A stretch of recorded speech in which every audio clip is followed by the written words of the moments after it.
Demirjian Huss, and I'm here with a special edition of Circulate. Today we're looking at COVID-19 and the impact of TCCI around the globe. With me today is Richard Demirjian, President of TCCI and the Global Management Team. Richard and everyone, welcome. So this COVID-19 is creating a human tragedy and a global impact financially on so many. Richard, could you give us a 30,000-foot view of what's happening here at TCCI? First of all, I'd like to just thank all of our healthcare officials, our first responders, our governments, not only federal, but at the local, state levels, here in the U.S., but really around the world too, for diving in, helping treat people, getting people where they need to be, and trying to contain this virus out there. I'd also like to thank all of our employees across the globe. We've been deemed at almost all locations as an essential business as we provide product for food transport and just the trucking, along with military and other aspects of the economy on the commercial vehicles that help keep this product moving across the country. And all of our employees that are coming in, still doing a great job for us at all of our plants. We're practicing the proper COVID-19 recommended rules out there. The other big piece of what we've done over the last 18 months is invest in this technology. So we're on a unified platform between all of our companies, our phone system, our video conferencing system. So it allows our people to work remotely from home and be able to look at every aspect of the operations.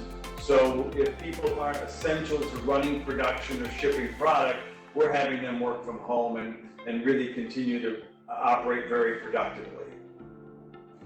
Thanks, Richard. This is such a phenomenon that's happening for so many businesses around the world.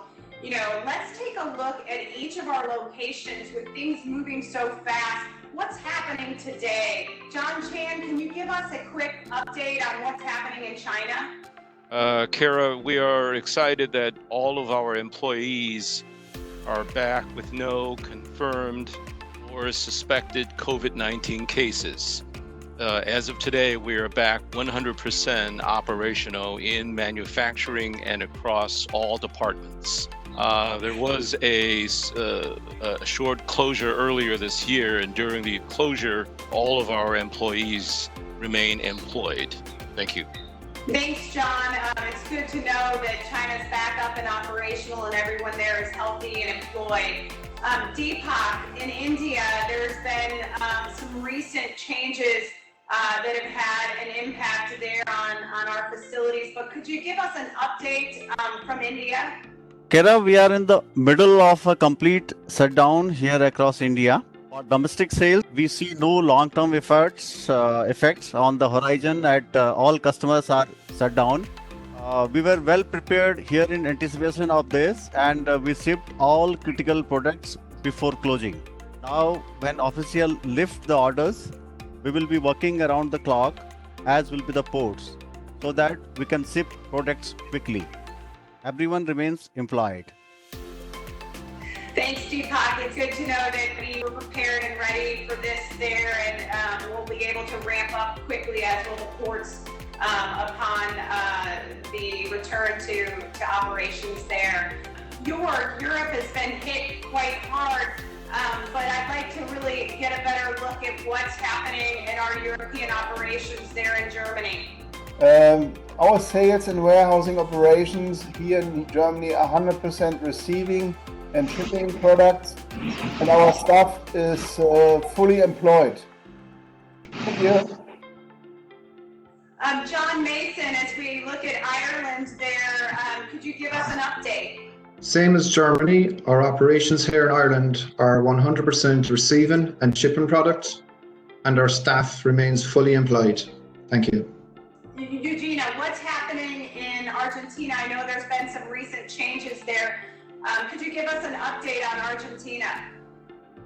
Our quarantine is extended until April So we are not working until that day, but we have a permission that allowed us to start product if necessary. So that's what our status right if our clients need it.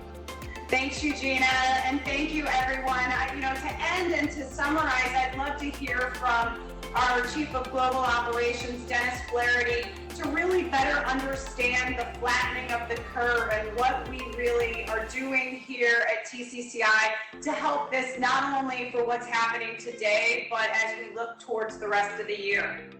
So for us, flattening the curve is really an everyday concern. So as you can hear from around the globe, in most cases, we were pretty well prepared for an event.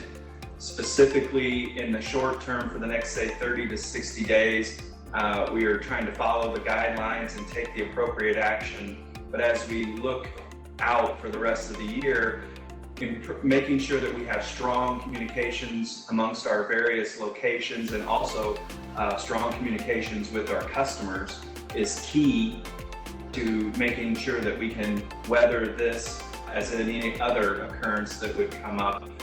We're in very good shape. I think that we will be able to manage the few shortfalls that arise, and I think that on the other end, with everybody healthy and diligent about working, we will definitely weather this now and clear through the rest of the year. Well, I appreciate everyone's time today, and thank you so much for this update around the globe. Wishing you all health and wellness for your employees and as we continue to move our customers forward. Thank you.